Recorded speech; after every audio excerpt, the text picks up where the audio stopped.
오늘은 출애굽기 20장 1절에서 11절까지의 말씀만 함께 살펴보도록 하겠습니다. 제목은 하나님으로 족한 자라는 제목입니다. 자, 1절에서 3절까지만 제가 읽어드리겠습니다.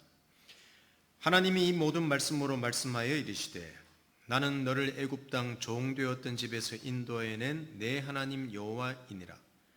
너는 나 외에는 다른 신들을 내게 두지 말라. 아멘. 십계명은 어쩌면 출애굽기에서 가장 중요한 핵심적인 내용이라고 생각됩니다. 우리는 출애굽기 하면 10가지 재앙의 기적, 또 홍해가 갈라지는 기적, 또 만나와 메추라기로 먹이시는 기적, 반석이 갈라져서 물이 나와서 이스라엘 백성을 먹이는 기적 등등 초월적인 사건들의 주의를 기울이기도 합니다. 하나님이 행하신 놀라운 일 맞습니다. 스펙터클합니다. 근데 이 모든 기적은 이스라엘 백성을 위한 것이었습니다. 그리고 이런 기적으로 이스라엘 백성을 구원하신 하나님의 목적도 어디에 있는가 하면 이스라엘 백성, 구원한 사람들에게 목적이 있습니다. 노예 상태에 있는 사람들을 구원해서 자유한 백성으로 만드십니다. 자유로운 신분. 그래서 자유로운 신분으로 해방한 것으로 끝나는 게 아니라 하나님의 법을 순종하여 생명과 풍성함을 누리는 백성으로 만드는 것. 이것이 하나님의 목적 아닙니까? 그러니까 애굽에서의 삶과는 전혀 다른 삶. 이 세상에서 그래서 하나님의 사람으로 살아나가는 삶. 이것이 지난 시간에 살펴보았던 우리 출애굽기 19장 5절 6절에 있는 말씀입니다. 세계가 다 내게 속하였나니 너희가 내 말을 잘 듣고 내 언약을 지키면 너희는 모든 민족 중에서 내 소유가 되겠고 너희가 내게 대하여 제사장 나라가 되며 거룩한 백성이 되리라. 너는 이 말을 이스라엘 자손에게 전할지니라. 바로 이것이 하나님의 목적이기 때문에 여러분, 이런 삶을 위해서 주신 것이 무엇인가? 바로 십계명과 율법이라는 것이었습니다. 근데 이 10가지 계명을 자세히 보면 부정적인 표현이 참 많습니다. 대개 부정적인 표현입니다. 하지 말라 이런 명령이 많죠. 그래서 부정적이고 상당히 억압적인 것처럼 여겨집니다. 아닙니다. 하지 말라는 표현은 어떤 의미인가 하면 이스라엘 백성은 이미 얻은 백성이라는 의미입니다. 하나님께서 애굽 땅 종되었던 곳에서 이미 인도하여 내신 자들, 하나님이 구원자가 되시고 하나님이 아버지가 되시는, 그래서 그들을 붙잡고 계시고 그들은 하나님 한 분으로 만족하며 족하며 하나님께서 이미 행하신 일이면 그것으로 족하기에 이미 그들은 넉넉하고 넘치는 생명과 풍성함을 사실은 원칙적으로는 이미 받은 사람들입니다. 근데 그것을 자기들이 누려가는 것이죠. 그래서 거기서 절대 떨어져 나가지 말라는 표현이 무엇인가 하면 하지 말라 이런 표현입니다. 굉장히 축복된 억압이 아니라 그렇구나, 나는 이런 사람이구나, 이런 존재구나, 하나님 백성이라는 것은 이런 존재구나, 이것을 누리라는 말이 하지 말라는 표현 안에 들어있습니다. 그리고 다음 시간에 살펴볼 것이지만 그렇게 이룬 이스라엘 공동체가 그 구성원들이 서로 사랑하고 아끼고 가꾸며 제사장 나라가 되는 것, 이것이 그 뒤에 나오는 또 계명들입니다. 이 10가지 계명을 저는 하나씩 살펴보지는 않겠습니다. 그러면 10주가 걸리겠죠. 전체적으로 간단하게 살펴볼 것입니다. 전체적인 대략을 살펴볼 것입니다. 오히려 하나님의 의도를 파악하는 데는 큰 숲을 보는 게 훨씬 더 감동이 있습니다.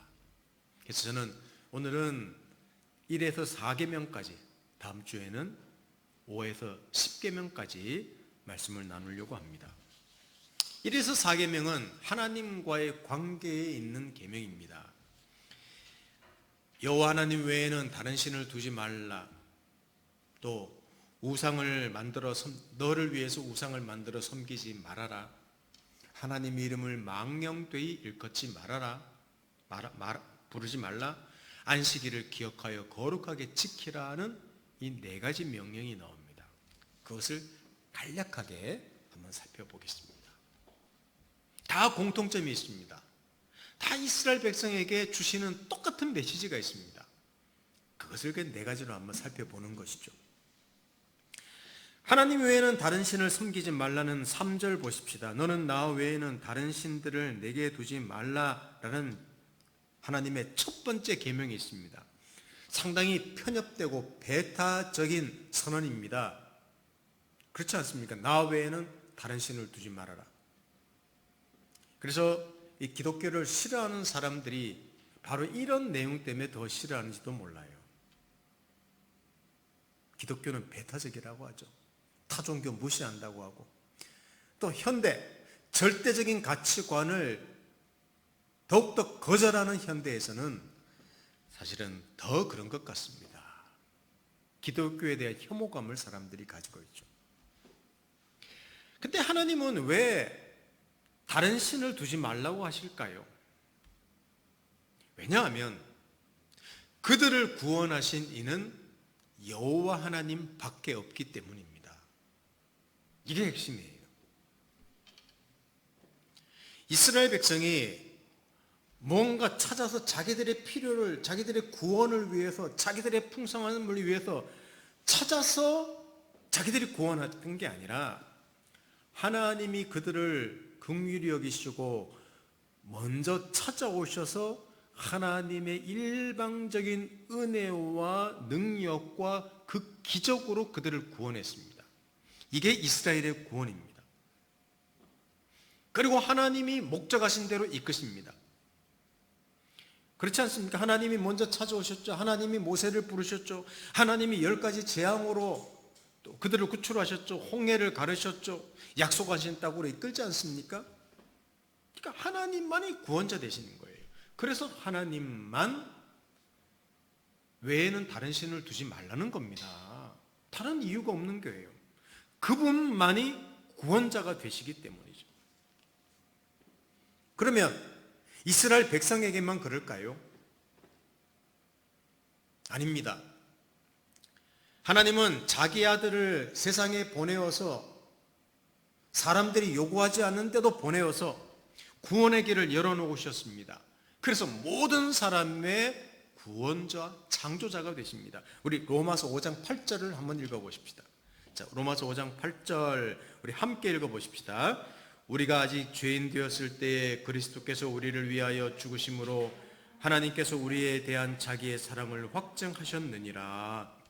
우리가 아직 죄인 되었을 때에 그리스도께서 우리를 위하여 죽으셨다고 했잖아요. 요구한 것도 아닌데, 부탁한 것도 아닌데, 간청한 것도 아닌데, 이게 우리 생명, 우리 구원의 시작이요, 또 기초요, 과정이며 목적입니다. 이 하나님 한 분으로 충분합니다. 왜 이 하나님 한 분으로 충분한가? 우리를 구원하신 분은 유일하게 그분밖에 없기 때문입니다. 천지를 창조하신 분은 그분밖에 없기 때문입니다.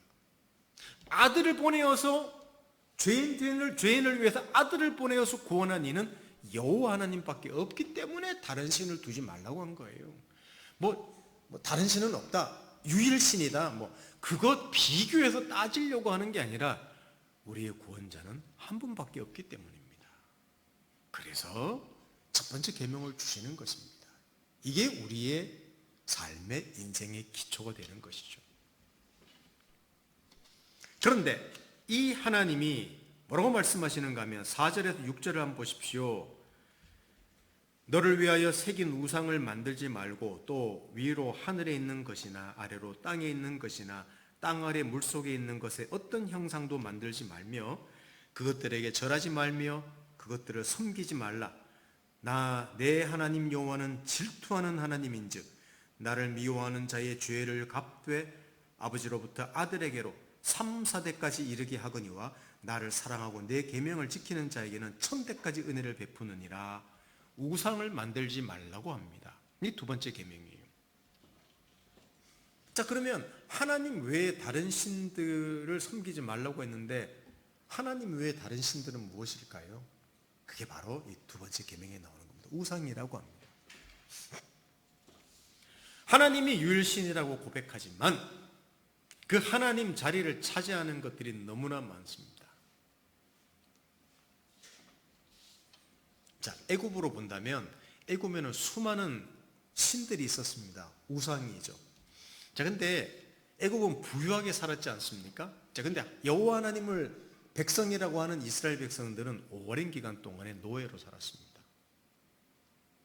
너무 비교가 되죠.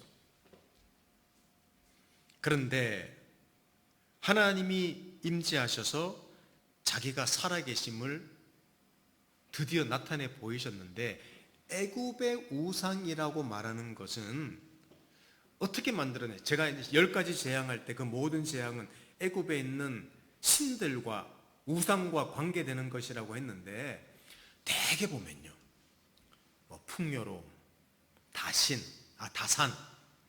또 안전, 승리, 자기들의 이 생활 삶과 삶의 필요를 위해서 만든 것들이 다 신들이에요.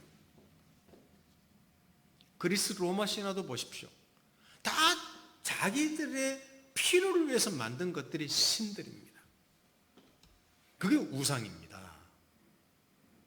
그러니까 그 우상이 자기를 지켜주고 자기들에게 생명을 주고 자기들에게 엄청난 것들을 공급한다고 생각하는 것이죠. 그런데 살아계신 하나님은 늘 침묵하셨던 것처럼 보입니다. 역전되죠. 그게 아니라는 것을 하나님이 증명해 보이셨습니다. 그래서 여러분, 우상이란 무엇일까요? 우상. 우리 우상을 만들어 섬기지 말라고 하면 대개 우리 그리스도인들이 이렇게 말합니다. 하나님은 보이지 않는 분이기 때문에 형상을 만들지 말라. 그래서 우리 장로교 같은 데는 십자가도 이 강대상 뒤쪽에 못 달게 하는 분들도 계십니다. 그게 우상일까요? 넓은 의미로 보면 그런 의미도 들어줄 수 있겠죠. 틀린 것은 아니라고 저는 생각합니다. 근데 왜 자꾸 형상화하려고 할까요? 이게 핵심입니다. 왜 자꾸 형상화하려고 할까요? 그게 우상이거든요. 여기 오늘 말씀 보시면 4절, 너를 위하여 새긴 우상을 이라고 되어 있습니다. 너를 위하여 새긴 우상. 무슨 말입니까?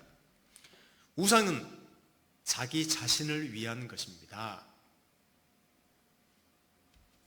그러니까 신이 자신을 위해 복을 주는 수단 정도로 여기는 것이죠. 내가 어떤 신을 만듭니다. 왜 만들어? 타산을 위해서, 풍요로움을 위해서, 승리를 위해서 내가 만드는 거예요. 그래서 의지해서 그 신이 그것을 달라고 하는 거예요. 누가 달라고 하는? 내가 달라는 겁니다. 그러니까 초월자 정도로 믿는 겁니다. 자, 그러면 물어보십시다. 우상이 신일까요? 자기가 신일까요? 우상을 섬긴다는 것은 자기가 신이란 말입니다. 내가 만든 신이니까, 나를 위해서. 그냥 우상 숭배한다는 말은 내가 신이 된다는 말입니다. 하나님은 우상이 될 수 없습니다. 왜냐하면 우리의 필요에 의해서 일하시는 분이 아니기 때문입니다. 자, 이해되시죠? 우리의 필요 따라 우리가 원해서 일하시는 분이 아닙니다. 하나님이 시작하셨고 하나님이 주도하셨고 원인은 사람에게 없습니다. 그래서 그분은 우상이 될 수 없습니다.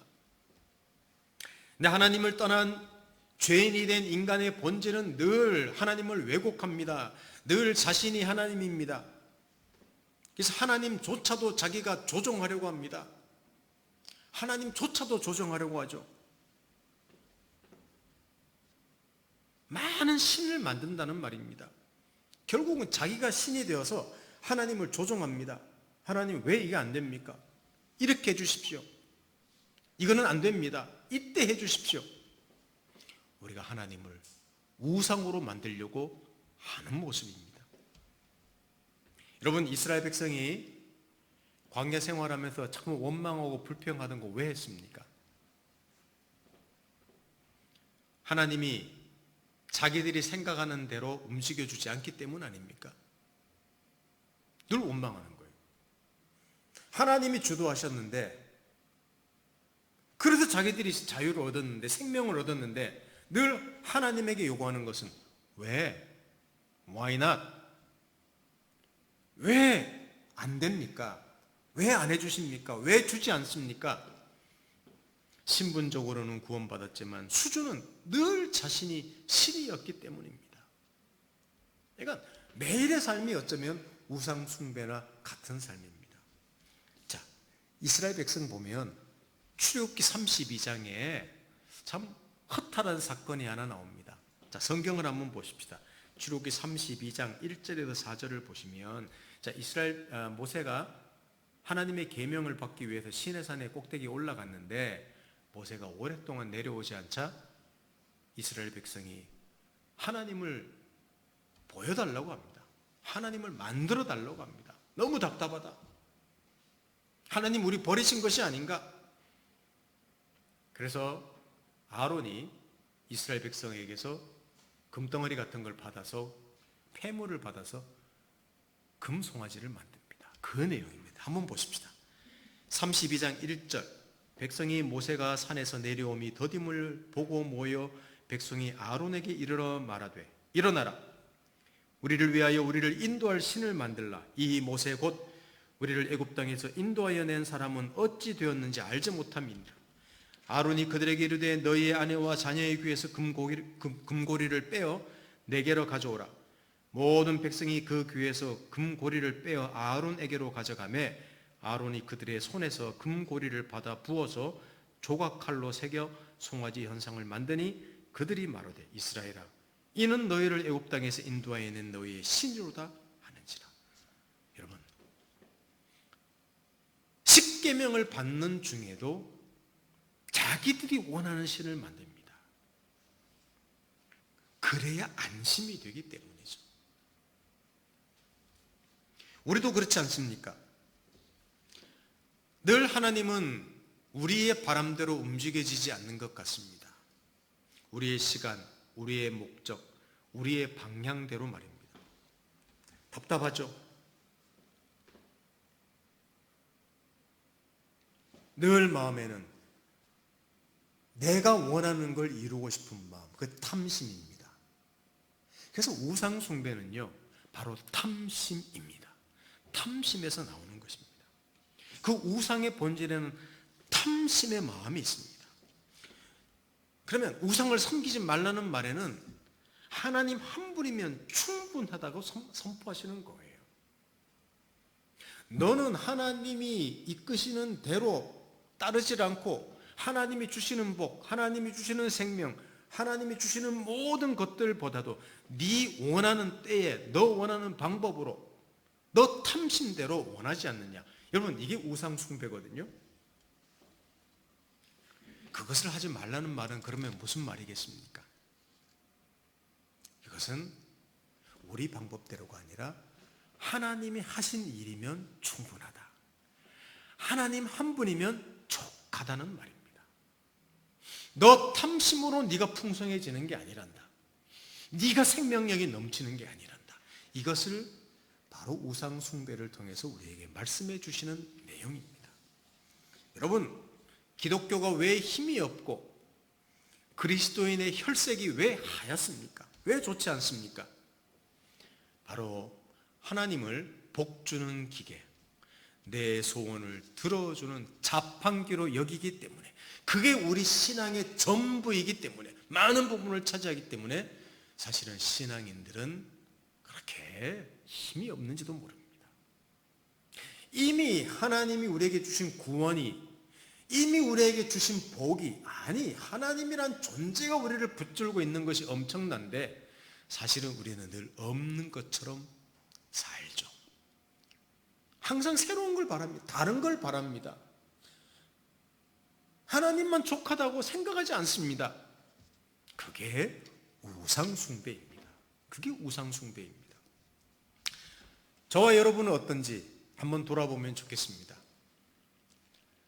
나를 구원하신 하나님 한 분으로 족한가? 그래서 오늘 설교 제목도 하나님으로 족한 자라고 설교 제목을 정해보았고 1에서 4계명이 다 그것을 말하고 있습니다. 자, 그러면 세 번째 계명을 한번 잠시 볼 때, 자, 7절을 한번 보십시다. 7절, 너는 내 하나님 여호와의 이름을 망령되게 부르지 말라. 여호와는 그의 이름을 망령되게 부르는 자를 죄 없다 하지 아니하리라. 여기 보시면 하나님의 이름을 망령되게 함부로 부른다는 말은 하나님을 하나님으로 대접하지 않는 것입니다.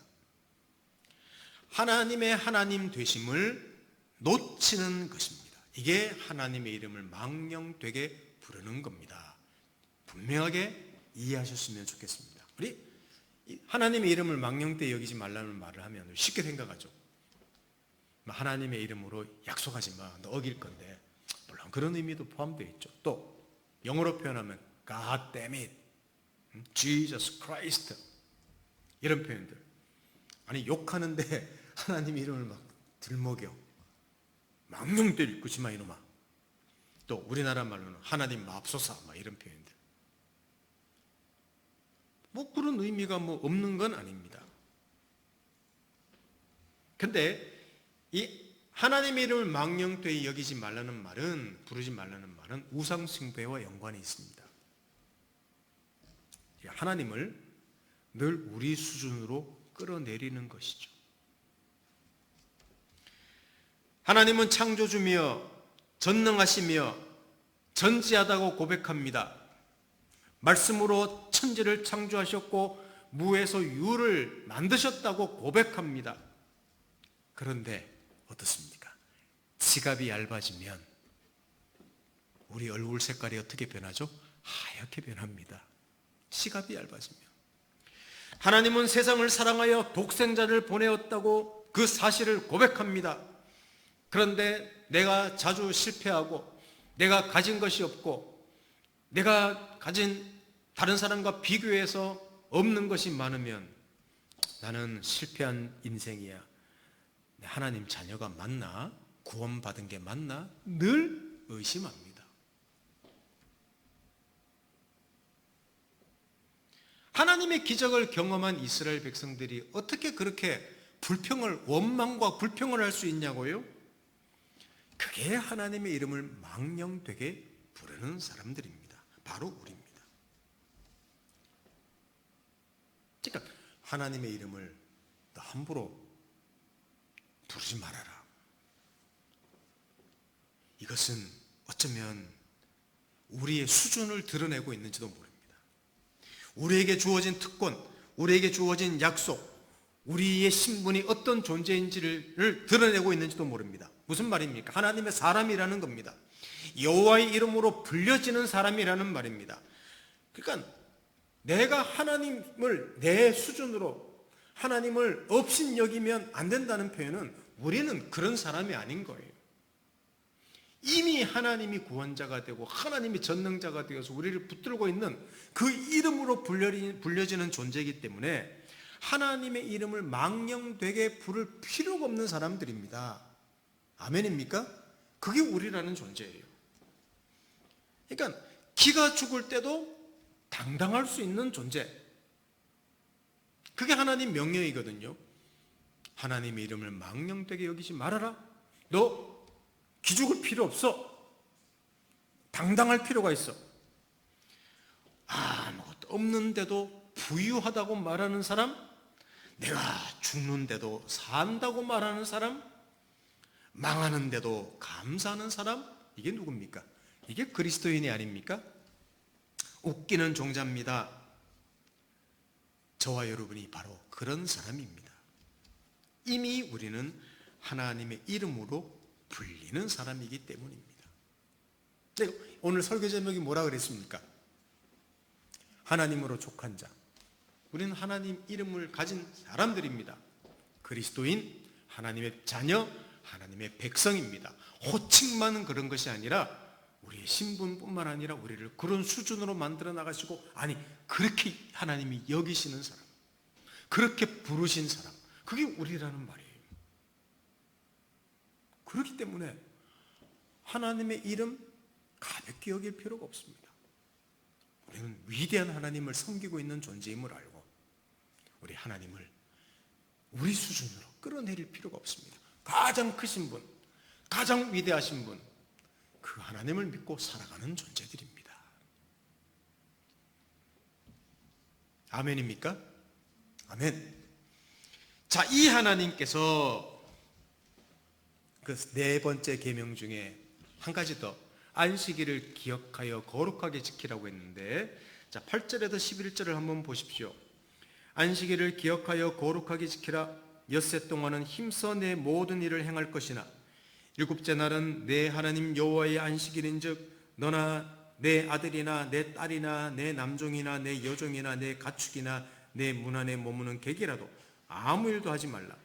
이는 엿새 동안에 나 여호와가 하늘과 땅과 바다와 그 가운데 모든 것을 만들고 일곱째 날에 쉬었습니다. 그러므로 나 여호와가 안식일을 복되게 하여 그날을 거룩하게 하였느니라. 아멘. 자, 이 말은 왜 갑자기 안식일이 나올까요? 이것도 다 같은 맥락입니다. 안식이라는 날을 통해서 하나님의 사람임을 고백하고 자랑하며 여유를 가지라는 말입니다. 자, 다시 한번 말씀드릴까요? 안식이라는 하루, 그 날을 통하여 하나님의 사람임을 내가 고백하며 자랑하며 여유를 가지라는 말입니다. 이게 안식일을 거룩하게 지키라는 의미입니다. 근데 왜 안식일을 지켜야 되는가 하면 엿새 동안에 하나님께서 모든 것을 만들고 일곱째 날에 쉬었다고 말하고 있죠. 그러니까 하나님이 6일 동안 일해서 너무 힘들어, 나 하루 쉬어야 되겠어. 너들도 일주일 동안 일했으니까 쉬어. 그 말씀을 의미도 들어 있을 수도 있지만 정확한 의미는 하나님의 창조는 완전해서 더 뺄 것도 추가할 것도 없단다. 완전한 창조였단다. 더 이상 일할 게 없어. 이게 나 하나님의 일이야. 그래서 다음날 내가 쉬었어. 그래서 너희들은 내가 만든 창조한 것들을, 창조한 그 하나님을 너희들은 누려. 마음껏 누려. 이 말이 안식일입니다. 그러니까 쉰다는 표현은 아무 일도 안 한다는 게 아니라 우리 인생을 온전하게 하시는 분이 누구며 그 분을 즐기고 그 분이 주시는 것들을 마음껏 누리라는 표현이에요. 안식일에 일하지 않는 게 핵심이 아닙니다. 그러니까 주일 성수, 교회 나와서 제가 조심스럽습니다만은 주일 성수라는 의미가 핵심이 아니에요. 그러니까 하나님의 일하심이 완전하며, 그래서 우리 인생은 보장이 있고 견고하고 우리는 누리는 사람이라는 것을 고백하는 날이 안식일이라는 말입니다. 여러분, 그렇다면 안식일을 지키라는 말도 무슨 말일까요? 하나님을 하나님으로 대접하라는 말입니다. 하나님 한 분으로 족하다는 말입니다. 그렇지 않습니까? 그 말도 같은 말입니다. 이 하나님을 섬기는 자들이 누구? 하나님의 백성입니다. 사랑하는 성도 여러분, 이 팍팍한 세상에서 여유를 가질 수 있고 입가에 미소를 띌 수 있는 것은 또 이 좀 바쁘게 돌아가는 세상 가운데 주일에 교회 나와서 하나님 말씀 듣고 허허허거리고 찬양하고 뭐가 좋아서 감사하다고 말할 수 있겠습니까? 우리 쉽게 표현하면 하나님 한 분의 빽이 있는 거 아닙니까? 그 우리를 구원하신 유일하신 하나님이 우상이 될 수 없고 먼저 찾아오셔서 우리의 필요를 채우신 하나님이, 그리고 그 이름은 너무나 위대한 이름이고 거룩한 이름이고 크신 이름이라서 결코 망령되게 함부로 부를 수 없는 그 이름을, 하나님다우신 이름을 우리가 가진 사람으로 우리 일주일 중에 하루라도 하나님에게 인생에 초점을 맞추는 날이 안식일이라는 말입니다. 그게 주일이에요. 더 위대한 날이죠. 예수 그리스도 안에서 주어진 날이기 때문입니다. 사랑하는 성도 여러분, 그래서 신명기 6장 5절이 이해됩니다. 이 구절은 상당히 부담스러운 말처럼 보입니다만은 우리 다 같이 읽어보겠습니다. 신명기 6장 5절 다 같이. 너는 마음을 다하고 뜻을 다하고 힘을 다하여 내 하나님 여호와를 사랑하라 그랬습니다. 자, 물어보십시다. 굉장히 부담되는 말입니까? 이 말씀만 보면 강박관념을 주는 말이죠. 마음과 뜻과 목숨을 다해서 어떻게 하나님을 사랑해? 아닙니다. 하나님은 우리의 생명, 우리의 풍성함, 우리의 의가 되시기 때문에 우리가 전적으로 신뢰하고 의뢰할 분이라는 말입니다. 그게 오늘 1에서 4계명인 것이죠. 사랑하는 성도 여러분, 하나님을 하나님으로 대접하는 인생으로 살아가며 또 이 세상에서 별난 종자, 이상한 족속, 그래서 이 땅에서 하나님 사람으로서의 그 견고함과 아름다움과 여유와 고상함, 그것으로 우리 살아내는 사람입니다. 그리고 이런 사람으로 이 세상에서 여러 사람을 섬기는 사람이 되기를 바랍니다. 바로 빛과 소금 말입니다.